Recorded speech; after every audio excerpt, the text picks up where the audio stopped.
ఆటోకు చెందిన కొందరు కుర్రాళ్ళు సరదాగా బీచ్కు వెళ్లాలనుకున్నారు. అనుకున్నదే తడవుగా ఇన్నోవాలో సాగర్ నగర్ బీచ్కు వెళ్లారు. అక్కడ స్నేహితులంతా కలిసి అర్ధరాత్రి వరకు ఎంజాయ్ చేశారు. ఆ తర్వాత ఇంటికి బయలుదేరి కార్ దగ్గరకు చేరుకున్నారు. అయితే కార్ స్టార్ట్ చేయగానే గుడ్డ శబ్దాలు వెనక టైర్ కింద నుంచి గుడ్లు కానీ గుడ్లు కానీ వస్తుంటుందని టార్చ్ లైట్ వేసి తొమ్మిది చూసి అందరూ షాక్ అయ్యారు. కార్ కింద నుంచి భారీ కొండ చిలువ ఎంత ఉలిక్కిపడిన ఆ గుర్రాలు కొండ చిలువను తీసి సాహసం చేయలేకపోయారు.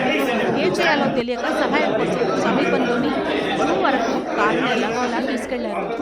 అర్ధరాత్రి కావడంతో ఫారెస్ట్ అధికారులు కానీ జూ సిబ్బంది కానీ లేకపోవడంతో ఎటు పాలుపోలేక అవస్థలు పడ్డారు. ఈలోపు అటుగా వెళ్తున్న పాట్రోలింగ్ సిబ్బంది ఈ హడావిడి గమనించారు. సిఐ ఎస్ఐలు యువకుల వద్దకు చేరుకుని విషయం తెలుసుకున్నారు. స్నేక్ క్యాచర్ కిరణ్ సమాచారం అందించారు. రంగంలోకి దిగిన కిరణ్ కుమార్ కారు కింది భాగంలో వెనక టైర్లపై ఎత్తడున్న కొండ చిలువను బయటకు తీశారు. దాన్ని డ్రమ్ములో బంధించి అక్కడి నుంచి తరలించారు. ఇంట్లో అందరూ తీసుకున్నారు.